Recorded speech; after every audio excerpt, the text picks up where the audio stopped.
오늘 이 시간에는 함께 읽으신 본문의 말씀 요한복음 15장 1절에서 8절 말씀을 중심으로 열매를 맺게 하시는 예수님이라고 하는 제목의 말씀으로 예수님 시리즈 23번째 말씀을 여러분과 말씀 나누도록 그렇게 하겠습니다.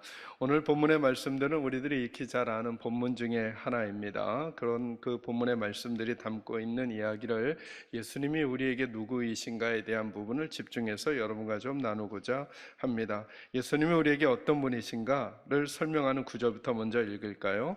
1절과 그리고 5절 말씀인데요. 같이 한번 1절 읽고 5절 말씀도 읽겠습니다. 1절 먼저 읽습니다. 나는 참 포도나무요 내 아버지는 농부라. 아멘. 1절에서는 예수님이 누구인지 그리고 하나님이 누구이신지를 알려주십니다. 5절 말씀 같이 읽을까요? 읽습니다. 시작. 나는 포도나무요 너희는 가지라. 그가 내 안에 내가 그 안에 거하면 사람이 열매를 많이 맺나니 나를 떠나서는 너희가 아무것도 할 수 없음이라. 아멘. 성경 말씀을 대할 때 저와 여러분이 가져야 될 태도가 뭐냐 하면 성경에 쓰여져 있는 말씀들이 참으로 진리라는 생각을 꼭 하셔야 되고 그 진리인 말씀들이 우리의 생각에 토대를 만들도록 마음속에 깊이 집어넣는 것입니다. 이게 문학적 표현일까 아니면 이것이 감정적 표현일까 역사적 사실적 표현일까 이런 걸 따지는 게 아니라 예수님의 입으로부터 나오는 말씀은 하나님의 입으로부터 나오는 말씀은 이 땅 그 어떤 지식과 정보와도 비교할 수 없으며 그 가치와 그리고 그 넓이와 존재의 시간들이 전혀 상대가 되지 않는 말씀이라는 사실을 아시는 것이 매우 중요합니다. 그래서 그것을 무겁게 받아들이는 것이죠. 무겁게 받아들인다는 말은 중요하고 아주 귀하게 마음속에 담아놓는 것입니다. 그러니까 흐트러 듣지 않는 것입니다. 그 훈련을 우리가 늘 해갈 필요가 있어요. 그런데 예수님 오늘 뭐라고 말씀하시는 거예요? 오늘 말씀의 첫 번째 말씀이 이거잖아요. 나는 참 포도나무고 내 아버지는 농부시라는 거예요. 5절에서는 뭐라 그래요? 내가 포도나무고 너희는 누구라고요? 오늘 첫 번째로 주목할 내용은 이거예요. 한번 따라합니다. 믿음은 관계의 문제입니다. 다시 한번요. 믿음은 관계의 문제입니다. 여러분 이 생각을 잘 해보셔야 돼요. 1절 말씀에서도 예수님께서는 뭘 설명하시느냐 하면 하나님과 예수님과의 관계를 설명하셔요. 하나님과 예수님과의 관계에서 예수님은 참 포도나무이시고 하나님은 누구시라고요? 농부시라고 설명해 주고 있어요. 5절에서는 누구와 누구와의 관계를 설명하냐 하면 예수님과 우리와의 관계를 설명해 주시는 거예요. 예수님은 뭐라고요? 포도나무이시고 우리는 누구라고요? 가지라고 설명해 주는 거예요. 그러면 저와 여러분은 이제부터 믿음 생활하면서 꼭 이 관계를 놓쳐서는 안 되는 거예요. 우리는 가지고 예수님은 포도나무이시고 그리고 하나님은 누구시라는 거예요? 농부라고 말씀하고 있습니다. 여러분 주님과 우리와의 관계로 설명한다는 것을 집중하셔야 돼요. 그래서 믿음은 주님은 누구이시고 우리는 누구인지를 절대로 잊어버리지 않는 거예요. 시간이 지나도 이 사실을 기억하고 살아가는 것, 그게 믿음인 거예요. 하나님은 하나님이시고 사람은 사람이라는 거죠. 이것이 겸손이고 이것이 믿음인 거예요. 저와 여러분이 만약에 겸손을 잊어버렸다, 그리고 혹은 저와 여러분이 믿음이 나약해지거나 혹은 믿음의 모습들이 왜곡되어졌다라고 한다면 무엇부터 점검하시면 되냐면 관계부터 점검하시면 돼요. 나는 하나님을 하나님으로 존중해 드리고 있는가? 그리고 나는 내가 사람이라는 사실을 여전히 인정하고 있는가? 그래서 사랑하는 성도 여러분, 그런 것이죠. 어떤 상황에도 하나님은 하나님이셔야 하고 어떤 상황에도 사람은 사람이어야 해요. 이것을 바르게 알고 살아가는 것이 믿음인 거예요. 저와 여러분의 이김의 상황에서도 하나님이 하나님이신 거고 사람은 사람일 뿐인 거예요. 저와 여러분이 지고 있는 상황에서도 하나님은 하나님이셔야 하고 사람은 사람이어야 해요. 그런데 가끔 우리가 이것을 놓치는 거죠. 우리가 이기는 상황에서 자꾸 하나님을 잊어버리고 그 하나님의 자리에 우리가 올라가게 되는 경우들이 있어요. 우리가 이기는 상황이라는 게 뭘까요? 내 경험이 많아지거나 내 힘이 세워지거나 내가 가진 것이 남들보다 넉넉해지거나 내가 누리고 있는 지위가 높아지게 될 때 그 이김의 상황에서 내가 여전히 하나님은 하나님이시고 나는 여전히 하나님 앞에 피조물 된 사람이라는 사실을 기억해야만 저와 여러분이 가질 바르고 좋은 태도가 나옴에도 불구하고 우리의 이김의 상황에서 우리들은 때로 하나님을 놓쳐버리는 거예요. 왜요? 내가 가진 게 넉넉하니까, 내가 가진 게 많으니까, 내가 알고 있는 게 있으니까 그 경험과 지식과 그리고 재물과 그리고 우리의 지위가 우리로 하여금 하나님을 잊어버리고 하나님의 하나님 되심을 놓치고 사람의 사람 자리를 놓쳐버리게 되면, 이것이 뒤집어지게 되면 그곳에서 하나님이 우리에게 만들어 주셨던 놀라운 아름다움과 그리고 하나님이 우리에게 만들어 주셨던 놀라운 질서가 깨어지게 되는 거예요. 여러분은 요즘 어떤 일을 만나고 계셔요? 믿음은 관계의 문제예요. 여러분이 이기는 자리에 있다고 해서 이 관계를 뒤집으시면 하나님이 정말 좋았다라고 하는 하나님의 창조의 놀라운 능력이 없어지는 거예요. 이게 뒤바뀌어지니까, 하나님을 아래로 놓고 사람이 올라가니까, 아, 이 상황은 내가 만든 거야. 여러분 기억하셔야 돼요. 성경에 나타난 모든 하나님이 손댄 것들은 없는 것들 중에 있는 것들을 만들어내시고 무질서 가운데 질서를 만들어내셔서 흡사 천국이에요. 근데 사람들이 만들어 놓은 것은 천국 같은데 시간이 지나고 나면 그 속에서는 하나님의 평화와 평강이 없어져 버려요. 그러니 여러분, 저와 여러분이 이김의 자리에 있을 때도 아, 이것은 하나님이 하셨어 라고 하나님을 하나님의 자리에, 그리고 우리는 우리의 자리에 있어야만 하나님이 허락해 주시는 평안과 평강 그리고 능력의 삶을 누려갈 수 있는 것이죠. 저와 여러분에겐 이 믿음의 지혜가 꼭 있기를 주의 이름으로 축원합니다. 요즘 우리는 어떤 시간을 보내고 있나요? 요즘 우리 가정은 어떤 시간을 보내고 있나요? 요즘 우리 교회 공동체들은 어떤 시간을 보내고 있나요? 이김의 시간 같은 시간을 보내나요? 아니면 지고 있는 시간 같은 시간을 보내나요? 그래도 여전히 우리가 가지고 있을 믿음의 태도가 있어요. 하나님을 하나님의 자리에, 그리고 우리는 우리의 자리에 있는 것이죠. 그때 하나님께서 어떤 변화와 어떤 열매들을 맺게 하시는지를 보는 놀라운 증인들이 저와 여러분이 될 수 있기를 주님의 이름으로 축원합니다. 두 번째 말씀은 이거예요. 이제 어디를 좀 저와 함께 읽냐면 15장 1절 말씀 읽고 8절 16절 한번 이렇게 읽어보겠습니다. 1절 말씀 2절까지 같이 1절과 2절 읽습니다. 시작. 나는 참 포도나무요 내 아버지는 농부라. 물은 내게 붙어 있어 열매를 맺지 아니하는 가지는 아버지께서 그것을 제거해 버리고, 물은 열매를 맺는 가지는 더 열매를 맺게 하려 하여 그것을 깨끗하게 하시느니라. 아멘. 여러분 7절 말씀도 한번 8절도 읽어볼까요? 읽습니다. 시작. 너희가 열매를 많이 맺으면 내 아버지께서 영광을 받으실 것이요 너희는 내 제자가 되리라. 아멘. 16절도 읽겠습니다. 시작. 너희가 나를 택한 것이 아니요 내가 너희를 택하여 세웠나니 이는 너희로 가서 열매를 맺게 하고 또 너희 열매가 항상 있게 하여 내 이름으로 아버지께 무엇을 구하든지 다 받게 하려 함이라. 아멘. 두 번째 말씀은 이거예요. 한번 따라합니다. 바른 관계가 변화를 가져옵니다. 여러분, 믿음은 반드시 우리의 변화와 관계가 있어요. 꼭 우리의 변화와 관계가 있어요. 근데 여러분, 그것을 우리가 찾아가기 위해서 지금 먼저 말씀에서 확인할 게 뭐냐 하면 15장 1절에서 저희가 8절만 본문으로 삼았지만 지금 16절까지 읽었던 것처럼 지금 읽었던 본문 세 가지에서 계속 반복되는 단어 하나 있는 거 눈치채셨죠? 그게 뭐죠? 열매예요. 그리고 1절부터 8절을 읽어도 제일 많이 언급되는 단어가 뭐냐 하면 열매라고 하는 단어예요. 이것은 무엇을 나타내는 것이냐면 열매가 중요하다는 거예요. 당연하죠. 하나님은 누구시니까? 농부시니까. 예수님은 누구시니까?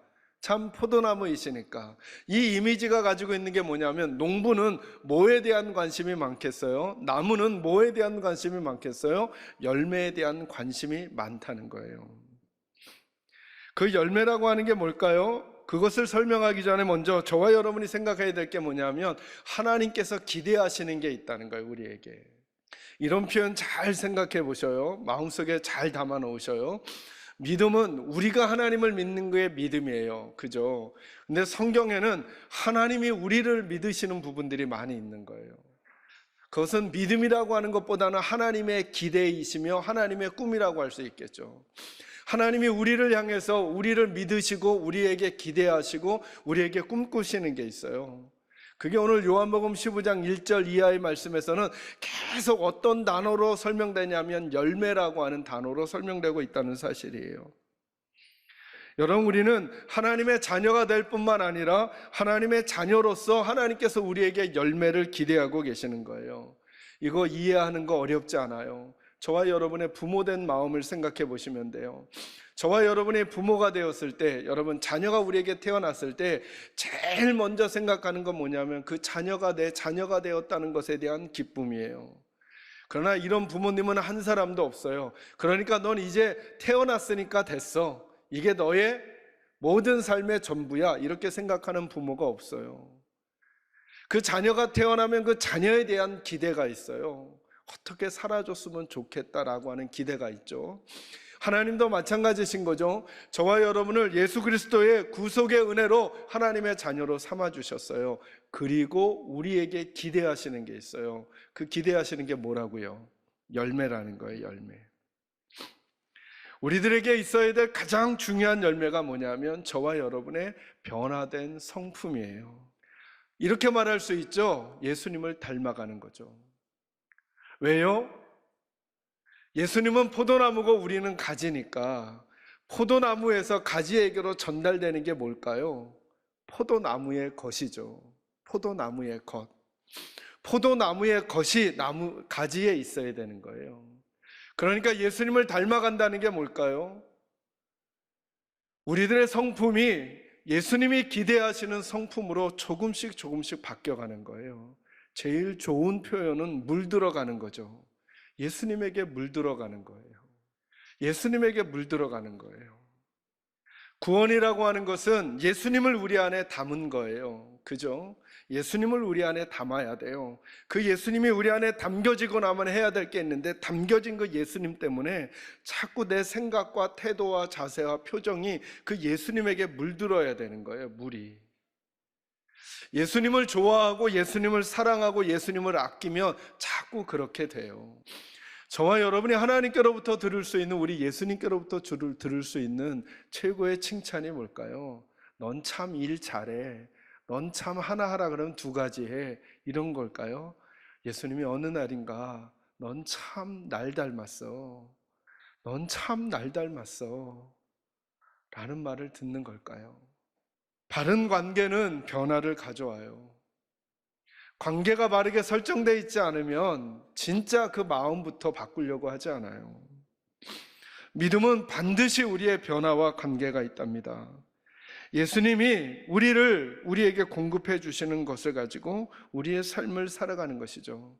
그 삶을 살아갈 때 제일 아름다운 열매가 저와 여러분의 변화된 성품이라는 사실을 꼭 기억하시고 그 주님에게 더 물들어 가시는 저와 여러분이 되기를 주의 이름으로 축원합니다. 세 번째 말씀은 이거에 한번 따라합니다. 그 변화는 주님 때문에 가능합니다. 여러분, 저희가 읽었던 본문에서 열매를 맺기 위해서 제일 많이 언급되는 표현이 있죠. 그죠? 누구 안에? 예수님 안에 뭐 하라? 거하라. 너희가 내 안에 거하고 내 말이 너희 안에 거하면 너희가 열매를 많이 맺게 될 거라는 거예요. 그러나 여러분, 이 그림 제가 늘 설명해 드렸죠. 열매는 가지가 맺나요? 나무가 맺나요? 나무가 맺어요. 그죠? 그래서 열매를 많이 맺으려면 가지가 해야 되는 게 있어요. 가지는 누구에게 붙어 있어야 돼요? 나무에 붙어 있어야 돼요. 그러니까 여러분, 이 생각을 해야 되죠. 우리가 가지가 열매를 많이 맺으려고 무슨 일인가를 많이 하고 있다가 놓치면 안 돼요. 내가 예수님에게 떨어져 있으면 안 돼요. 이게 일을 많이 하는 분들이 조심하셔야 될 일들이에요. 일을 열심히 해요. 적극적으로 해요. 그런데 뭘 놓치냐면 예수님에게 붙어 있는지 떨어 있는지를 놓쳐버려요. 예수님에게서 떨어져 있으면 내가 맺은 열매가 예수님 열매가 아니고 내 열매라니까요. 농부가 기대하는 열매가 아니라 가지가 그냥 꿈꿔놓은 열매일 수밖에 없어요. 그건 분명히 시간이 지나면 악취가 나요. 시간이 지나면 악취가 나요.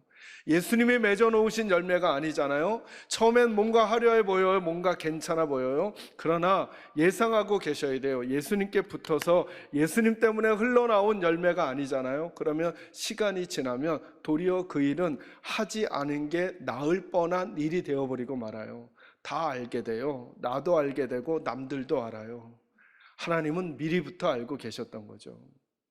그래서 오늘 본문에 이렇게 말씀하시잖아요.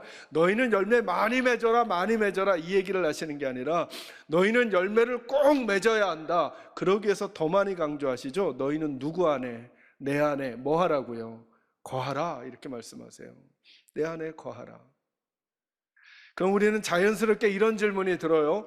예수님 안에 거하면 열매가 맺혀지겠는가? 내가 열매를 맺으려고 해야 맺혀지는 게 아닌가라는 생각이 자꾸 들 거예요. 그렇지 않다니까요. 예수님 안에 거하면 그 예수님께서, 여러분 예수님을 믿으셔야 하잖아요. 하나님을 믿으셔야 하잖아요. 하나님 설명해 드렸죠. 하나님은 어떤 분이시라고요? 없는 것 중에 있는 걸 만들어내셔요. 길이 보이지 않는데 방법이 없는 것 같은데 우리가 예수님께 붙어 있잖아요. 그러면 길이 보이고 방법이 보여요. 방법과 길은 관계에서 나오는 거예요. 예수님에 대한 사랑과 열정이 있잖아요. 그럼 자꾸 다른 방법이 보여요. 자꾸 다른 길이 보여요. 사랑이 없고 관계가 없고 애정이 없잖아요. 그러면 일만 해요. 일만 한 건 딱 보여요. 딱 보여요. 아, 저건 일을 위해서 일한 거구나. 예수님을 위한 게 아니라. 해야만 하니까 했구나. 진짜 한 게 아니라. 그거 보면 알아요. 그런데 누군가를 사랑하게 되고 누군가와 관계를 맺게 되고 누군가와 친밀하게 되고 누군가와 같이 있게 되면 그 사람이 뭘 좋아하는지 아니까, 그 사람이 뭘 기대하는지 아니까 그 길이 보이고 방법이 보이는 거예요. 예수님 사랑하잖아요. 예수님께 붙어 있잖아요. 그럼 우리 가지에 분명히 열매가 맺힐 거라고 예수님 약속하시잖아요. 예수님 믿으셔야죠. 이 말씀 다시 한번 읽어볼까요? 여러분, 제가 읽어가며 설명할게요. 4절 말씀. 내 안에 거하라, 나도 너희 안에 거하리라. 가지가 포도나무에 붙어 있지 아니하면 스스로 열매를 맺을 수 없음같이 너희도 내 안에 있지 아니하면 그러하리라. 아멘. 여기 예수님 뭐라고 말씀하세요? 가지가 포도나무에 붙어 있지 아니하면 스스로 열매를 맺을 수 있대요, 없대요? 그런데 우리 생각이 좀 달라요. 여러분 우리 스스로 열매를 맺을 수 있을 것 같아요? 없을 것 같아요? 이 말씀 말고 우리 업계에서 우리끼리 얘기하는 거예요. 우리가 해도 열매가 맺혀지는 것 같아요? 안 맺혀지는 것 같아요? 맺을 수 있을 것 같은 생각이 들어요. 그런데 아셔야 한다는 거예요. 예수님의 말씀과 함께. 그러나 하나님은 그걸 뭐라고 생각하지 않으신다는 걸까요? 열매라고 생각하지 않는다는 거예요. 이게 더 큰 문제예요. 우리가 예수님 떠나서 뭔가를 만들어 놨어요. 교회이든 자기 인생이든 가정이든 어느 부서의 일이든 목회의 일이든 우리가 예수님 떠나서 뭔가를 만들어 놨어요. 그런데 예수님은 그게 열매 아니라고 얘기하신다니까요. 이게 더 큰 일이에요. 여러분이 맺으신 열매는 하나님께서 봐주셔야 하잖아요. 그러려면 나무에 가지가 붙어 있지 않으면 안 된다는 거예요. 5절 말씀. 나는 포도나무여 너희는 가지라. 그가 내 안에 내가 그 안에 거하면 사람이 열매를 많이 맺나니 나를 떠나서는 너희가 뭐도 할 수 없다고요. 아무것도 할 수 없대요. 이 말씀도 우리 생각과 조금 다르죠. 우리가 예수님 아니면 아무것도 못할 것 같은가요? 아니면 뭔가는 할 수 있는데 예수님께 거하라니까 그러려고 마음 써 주는 것 같은 태도를 갖는 건가요? 아무것도 할 수 없나요, 우리가? 우리는 그런 생각을 하지 않아요. 우리의 경험으로, 우리의 지식으로, 우리의 방법으로 뭔가 할 수 있다는 생각을 하는 거예요. 그러다가 보니까 내가 이기는 자리에 있게 되면 자꾸 예수님께 붙어 있는 걸 놓쳐버려요. 숫자가 많아지면, 경험이 많아지면 내가 할 수 있다고 여겨지는 부분이 많아지니까 그게 패망의 길로 우리를 인도하죠. 왜요? 그건 겸손을 잃어버렸으니까. 하나님을 하나님의 자리에, 나를 나의 자리에 놓지 않으니까. 겸손을 잃어버린 게 교만이잖아요. 그죠? 하나님의 자리에서 하나님을 끌어내리고 사람이 올라가 있게 되는 거예요. 그때 하나님 말씀하시는 거예요. 너희가 한 건 아무것도 아니라는 거예요. 그건 아무 영향을 하나님께 미칠 수 없다. 이렇게 말씀하시는 거죠. 6절 말씀, 사람이 내 안에 거하지 아니하면 가지처럼 밖에 버려져 마르나니 사람들이 그것을 모아다가 불에 던져 살았느니라. 이 표현 너무 재밌죠? 내 안에 거하지 아니하면 어떻게 할 거라고요? 밖에 버려질 거라는 거예요. 자, 이 이미지를 잘 떠올려보세요. 이렇게 말씀하시지 않잖아요. 열매를 못 맺으면 밖에 버려질 거다 이렇게 표현 안 하고, 누구 안에 거하지 않으면, 내 안에 거하지 않으니까 버려지면 그 버려진 가지는 열매가 있어도 의미 없잖아요. 그러니까 우리는 무슨 일이 있어도 목숨을 다해 어디에 붙어 있어야 돼요? 예수님께 붙어 있어야 해요. 그게 우리들의 제일 원칙이에요. 그래야 우리에게서 진짜 열매가 맺혀지는 거죠. 여러분 7절 말씀 같이 읽습니다. 같이 읽습니다. 시작. 너희가 내 안에 거하고 내 말이 너희 안에 거하면 무엇이든지 원하는 대로 구하라. 그리하면 이루리라. 아멘. 아까 이렇게 말했죠. 너희가 내 안에 거하고 내가 너희 안에 거하는 거라 그랬잖아요. 근데 예수님 안에 거한다는 표현을 다른 표현으로 바꿔주셨죠. 누가요? 예수님이 아니라 예수님의 말이 너희 안에 거하면 이렇게 말하잖아요. 그죠? 그러니까 우리가 예수님 안에 거한다라고 하는 게 뭐냐? 예수님께 붙어 있는다는 게 뭐냐? 우리 안에 뭐가 들어와야 된다는 거예요. 하나님의 말씀이 우리 안에 꼭 들어와 있어야 된다는 거예요. 하나님의 말씀이. 더 재미있는 건 이거예요.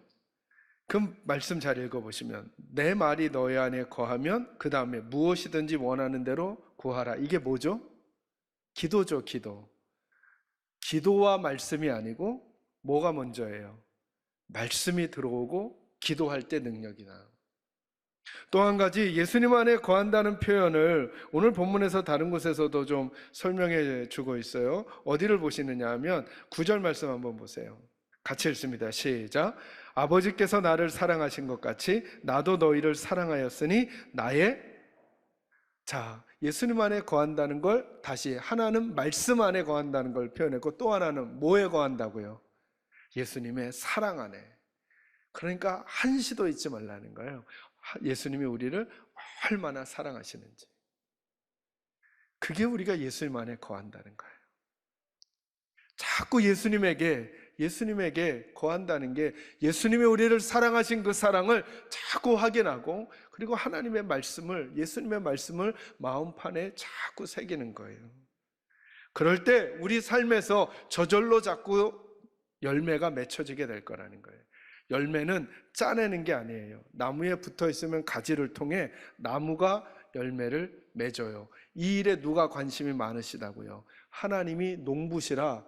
여러분, 가지에 열매가 잘 맺히도록 누가 계속 힘쓰실까요? 하나님께서 계속 도와주실 거예요. 그게 저희들의 인생이에요. 저희들은 예수님 더 사랑하는 그 일에 힘쓰면 하나님께서 분명히 우리 인도해 주실 거라고 말씀해 주시는 거예요. 마지막에 이제 성경 구절 하나 같이 읽고 마무리할게요. 여러분 이 고백 많이 들어보셨죠? 빌립보서 4장 13절 한번 찾아보세요. 같이 읽을까요? 시작. 내게 능력 주시는 자 안에서 내가 모든 것을 할 수 있느니라. 아멘. 여기 표현, 주목할 표현이 뭐냐 하면 그분 안에서라고 하는 뜻이에요. 그죠? 바울은 이 고백, 마치 요한복음 15장의 말씀을 다 아는 것처럼 그렇게 고백하잖아요. 요한이 계속 말해주는 거예요. 예수님의 말씀을 내 안에 거하면 너희가 모든 것을 할 수 있다라고 말씀했는데 바울이 그 말을 아는 거예요. 왜? 그분이 내게 능력 주시는 자니까. 그래서 바울이 고백하는 거죠. 나는 내게 능력 주시는 자 안에서 내가 뭘 할 수 있다고요? 모든 것을 할 수 있다는 거예요. 모든 것이 뭘까요? 내가 이김의 상황에서도 하나님을 하나님의 자리에, 나는 내 자리에 있을 거고, 내가 지는 것 같은 자리에서도 내 하나님은 내 하나님의 자리에, 나는 내 자리에 있으면서 그 삶을 살아갈 거다라고 하는 거예요. 이길 때만 하나님 최고, 질 때는 마치 하나님 없는 것처럼 이러지 않는다는 거예요. 내가 모든 것 할 수 있다는 거예요. 내가 승리하는 자리에서도 하나님은 하나님의 자리에, 나는 나의 자리에, 내가 지는 것 같은 자리에도 내가 하나님 되지 아니하고 하나님을 하나님의 자리에, 내가 내 자리에 있어서 내 안에서 예수님의 열매들이 맺혀지게 할 것이다. 이 고백이거든요. 저와 여러분에게도 이 고백이 있기를 주의 이름으로 축원합니다. 우리에게 은혜와 능력 주시는 예수님 안에서 내가 모든 것을 어떤 상황에서도 하나님을 하나님으로 모시고 나는 사람된 태도와 자세로 아름답게 믿음의 삶을 살겠다 다짐하시고 그 아름다운 열매들이 맺혀지는 것을 보시고 기뻐하게 되시기를 주의 이름으로 축원합니다.